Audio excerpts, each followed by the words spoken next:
everybody. I'm Scott Stanton. You know me as the original Tombstone tourist. And today we are in New Boston, New Hampshire at the New Boston Cemetery. That cemetery is very old, very historic. Doesn't really take new residents anymore. And I'm going to tell you the story about Henry Sargent and Sevilla Jones. And this story is not a love story. Now, this is Henry Sargent. Henry Sargent was 23 years old. He was a laborer, a woodsman. He used to go out in the woods 2, 3, 4 weeks at a time and then bring back his bounty and sell it to the townsfolk. He wasn't what you would call the Rockefeller class of society here in New Boston, but he was very, very much in love with a young lady named Sevilla Jones. Now, to give you some background on Sevilla, a couple months prior to the events, she lost her father, George. So her mother, Sarah, had to raise the whole brood. Now she saw they lived very close to each other, the Jones family and the Sargent family.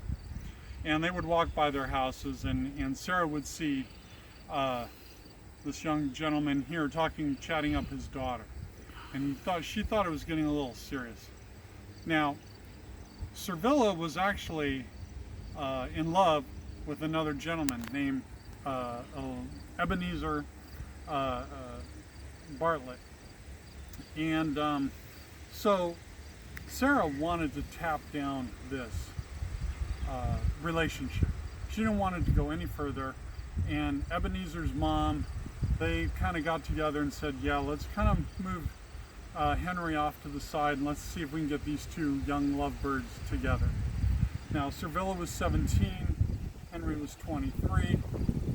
So on the night of January 12, 1854, he wrote this letter. Now, if I kill the girl I love so dearly, please bury her by my side, both of us in one day. She proved false by bad advice. Let this be a warning to all the young lovers. If you want a wife, take her when she says yes, or you may be sorry.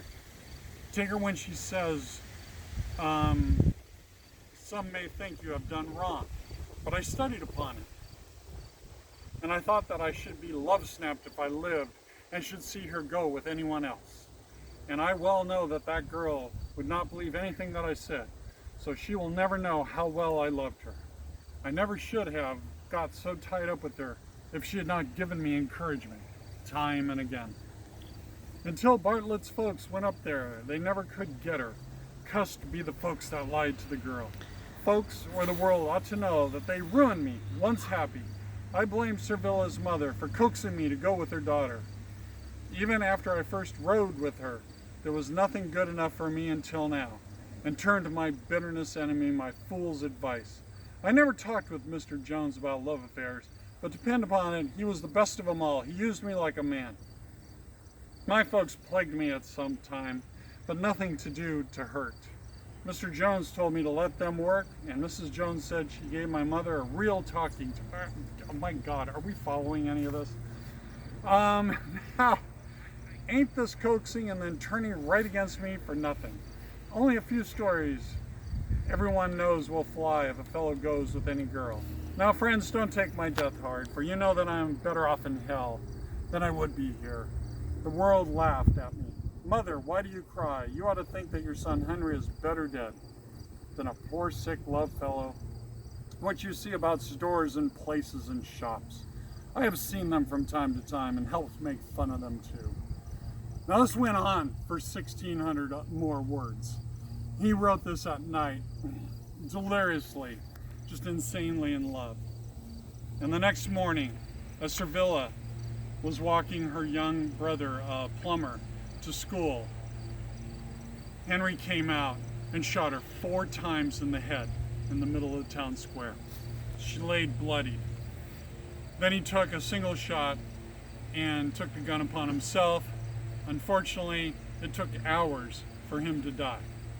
Now the doctor and everybody else heard the gunshots, and they came and ran out, and the doctor said, I'm not touching him, for I see what has happened. I will not treat him.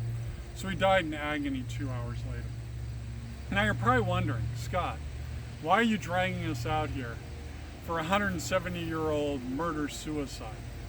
Well, there's a great reason. Because I'm going to walk you up to Sevilla's grave. She's buried about 100 feet up on the hill. And what you will see is what many consider the most notorious, most infamous tombstone, certainly in the New England area. So come follow me, and I'll take you up the hill.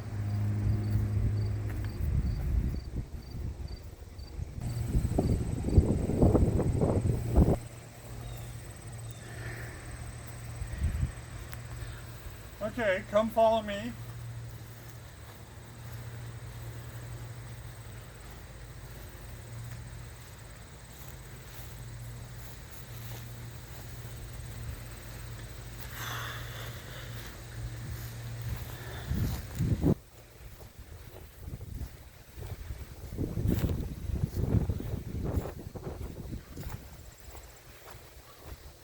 So to give you an idea where Henry's buried, is right when you drive through the gate in here in New Boston Cemetery. You go past that tomb that's built into the hillside, park your car, walk up. He's 8 stones from the road. Sevilla, as you can see, is about 4 rows behind this house. And she's buried here next to her father, George. This is Sevilla. And then this is Plummer. He died about 10-15 years after she was murdered. Now, this event took place in January, and it